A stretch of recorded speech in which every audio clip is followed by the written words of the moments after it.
My name is Felix. I'm a Danish TV host and car fanatic. I've been invited here to California to drive the new Vision Avtr. It's right in there in the hangar, and you're invited to come along to the future.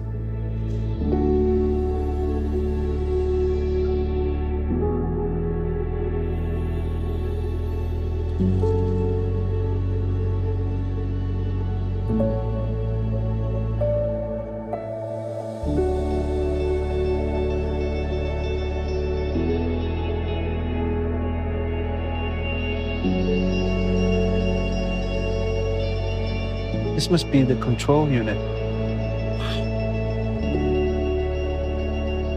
I have 1,000 questions now. So maybe it's time to bring in the designers. Well, I'm here with Gordon Wagner, Chief Head of Design at Daimler. Was that correct? Chief Design Officer. That was almost correct. Chief Design Officer. But the most important thing is that, Gordon, this car is something you authorized. What's the vision behind this car? What's it supposed to be?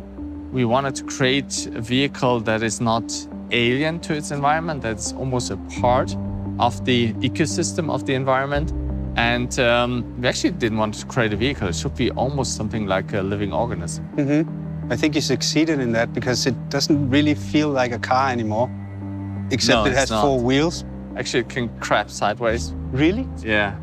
Like Why? 30 degrees sideways. Because we didn't want to have conventional wheels. These wheels, they look more like an animal paw, like soft and gentle. When you look at this car, what is it that you see as a designer?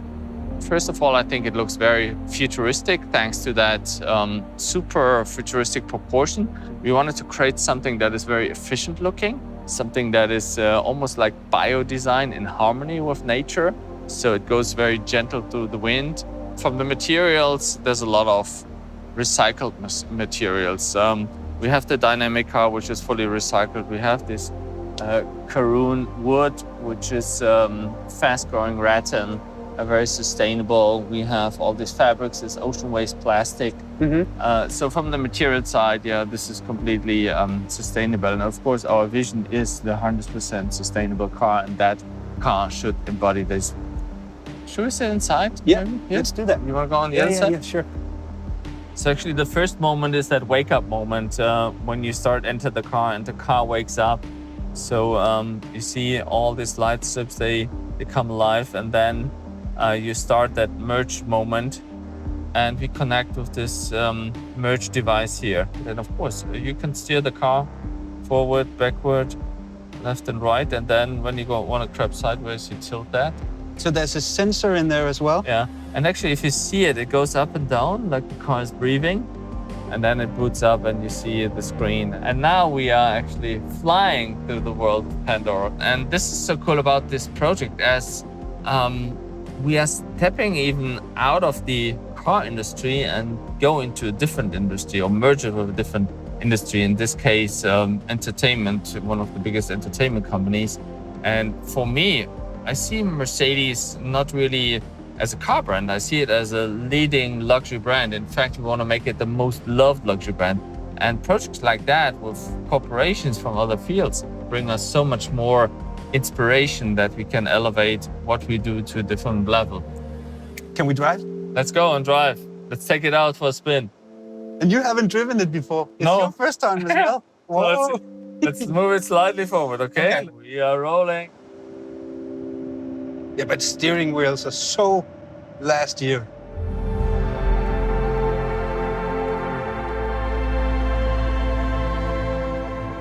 So we can try crabbing mode a little bit. Whoa! So now the cool thing is, the co-driver can take over. So you have it, just try it.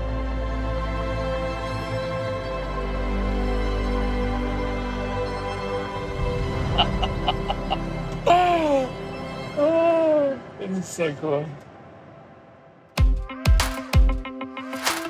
So, Vera, you were the head designer, lead designer on the user experience of the car, right? Yes, correct. I'm the Director of Advanced User Experience Design. Exactly. That's you.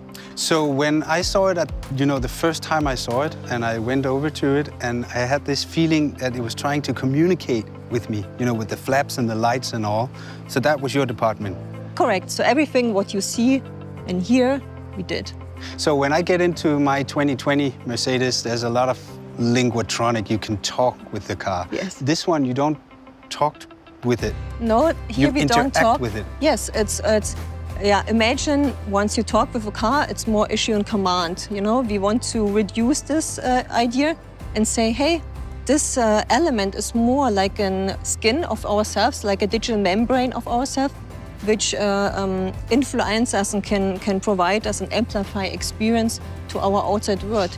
We have a more dialogue-based system, and of course, machine learning already can do a lot of things, but we are trying to really that this living organism is starting approaching the human, and not we as a human approaching the machine, which is very different.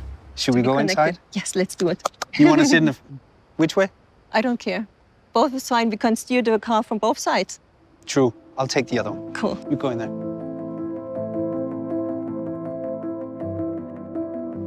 So what do we see? We see no steering wheel, we see no buttons, we see no touch screen, no pedals. No. But at the middle console, we see a device, we call it merge control. And what we see, it's pulsating.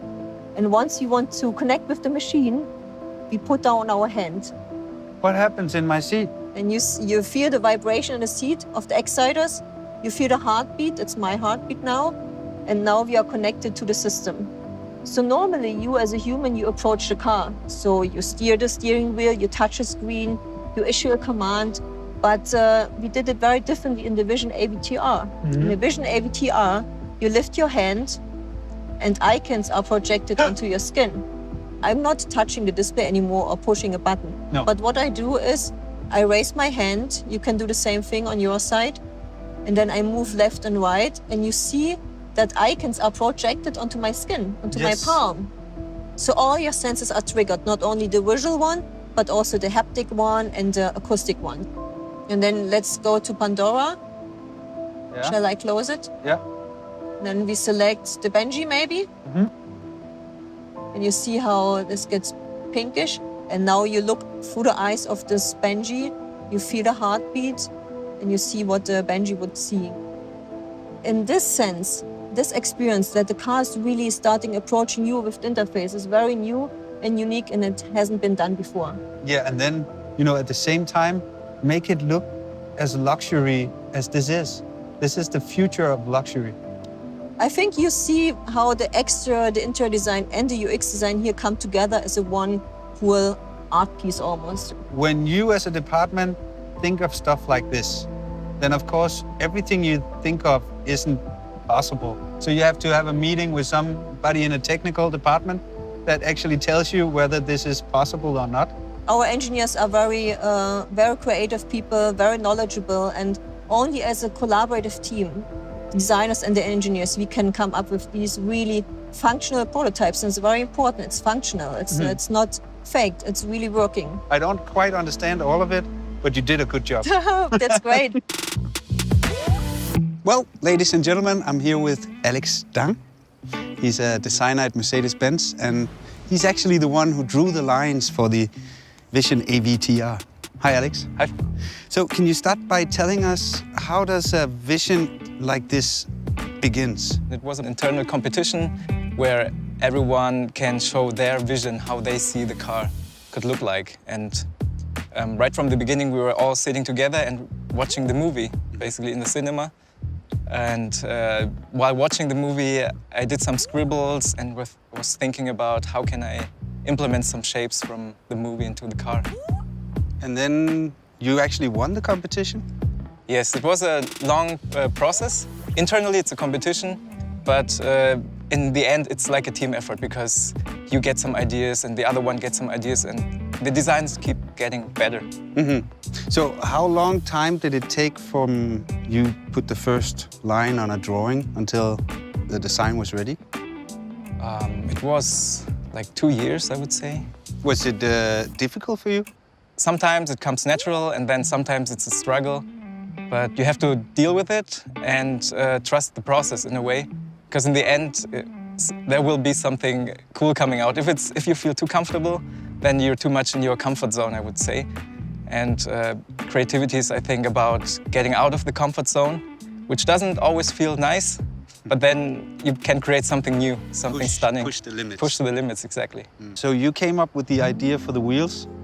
Yes, because I watched the movie and I saw the wood sprites and I thought, why not trying to implement those into our vision?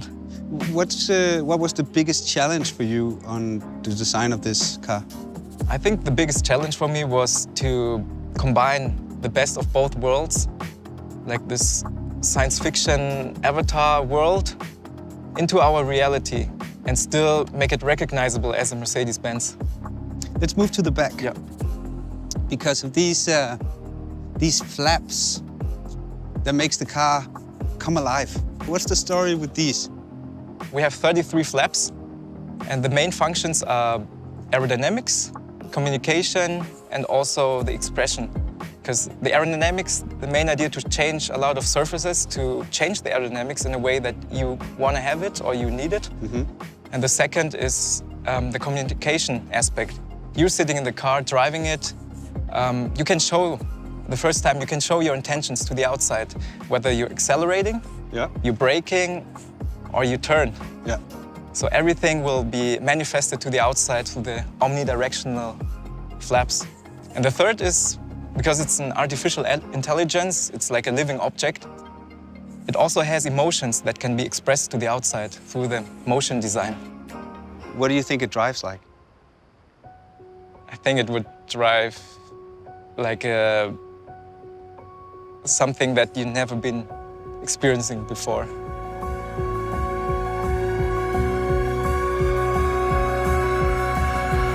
So crazy!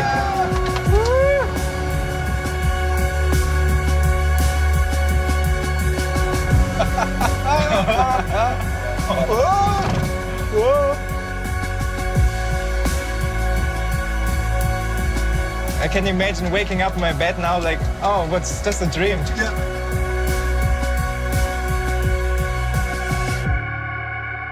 Dude, that was amazing. It really works. You drove your own car. That was nice.